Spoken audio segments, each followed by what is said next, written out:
Ayan, kumukulo na po ang ating pakbet. Naamoy ko na, ang bango po. Takpan ulit natin. Hindi pa masyado luto. Ayan, magandang araw mga kaibigan. Musta po kayo? Ako'y magluluto na naman. At ang lulutuin ko ay pakbet Ilocano. At ganito ako magpakbet. Ito yung kaserola ko. Ilagay ko na muna yung gabi. Yan, gabi po yan.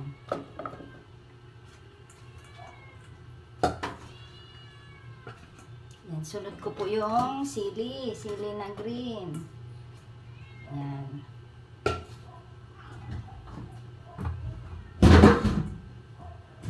At itong sari-saring gulay. O, may sigarilyas. Yan, sigarilyas. Ang palaya. Ang palaya po ito, oh. Oh, palaya. Yan, lagay natin lahat yung ampalaya sa isang side din. Yan, palaya po yun. At okra. Okra. Yan. O, ilagay ko rin yung talong. Ganito lang paghiwa ko ng talong. Oh. Yan, hindi po siya naghiwa-hiwalay. Basta binayak ko ng 4. Oh. Salansan din natin yung talong. Yan, ang talong. Ito naman yung dahon ng sibuyas. Lagay ko na rin po kay sayang. Nuulam din namin yan. Dahon ng sibuyas. Masarap po yan. At ito na yung rekado niya. Oh. Bawang luya, sibuyas. Tsaka nilagyan ko rin ng kamatis na 2 pirasong maliit kasi mahal po ang kamatis. At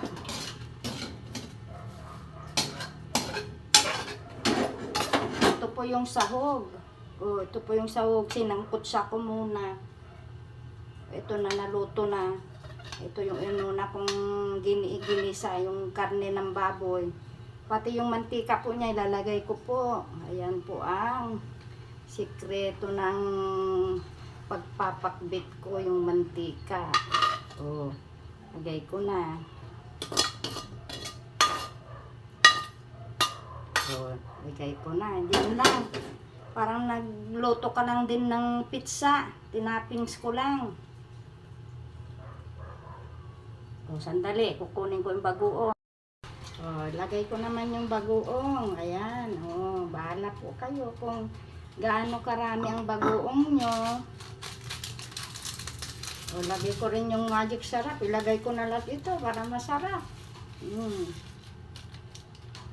At itong pangsabaw ko, ayan yung pinaglutuan ko ng karne. O, kinudkukudkud ko para makuha yung lasa ng karne dyan. O, isasabaw ko naman ngayon. O, ayan. Sana yung takip. Ako tumawin yung takip doon. O, tatakpan ko na.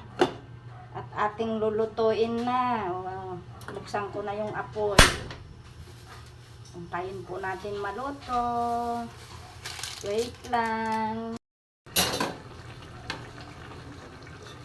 Ayan, luto na po ang ating pakbet.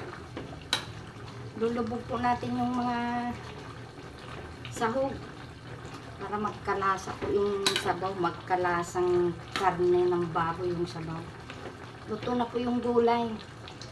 Pauntihin lang natin yung sabaw niya kasi medyo marami pa yung sabaw. Dinding ang labas pag maraming sabaw. Kaya pauntihin natin para magmukhang pakbet. Ayan, pwede na ito. Ito na ang ating pakbet. Ang bango-bango na po. Ang sarap po ito. Tapos na po akong magluto. Salamat po sa inyong panunood. Tapos na po akong magluto. Ito ang ulam ko ngayon. Pakbet. ulam na naman hanggang maubos, syempre. Isang kaserola po yan. Hindi agad maubos yan. Hanggang bukas pa yan. Siya, tayo magsasandok na kakain na tayo. Yan, kain na po tayo. Ito na yung aking pinakbet. Ayan o, sasabawan ko pa.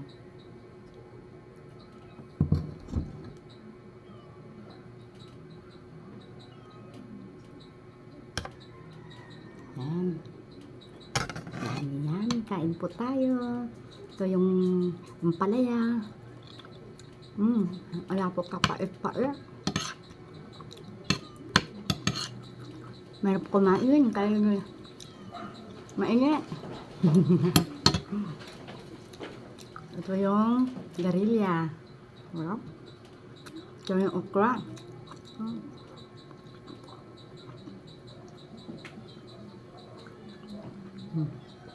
Po, mampo natin yung sili kasi yung sili ng Ilocano dun sa probinsya hindi po manghang kaya masarap po magpakbit ng ganitong sili.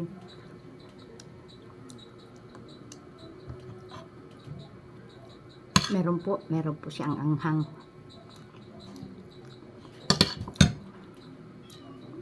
Ito yung gabi. Kala mo hindi maluto kasi sandali lang yung pagpapakbet. Ayan po, luto po siya. Apo.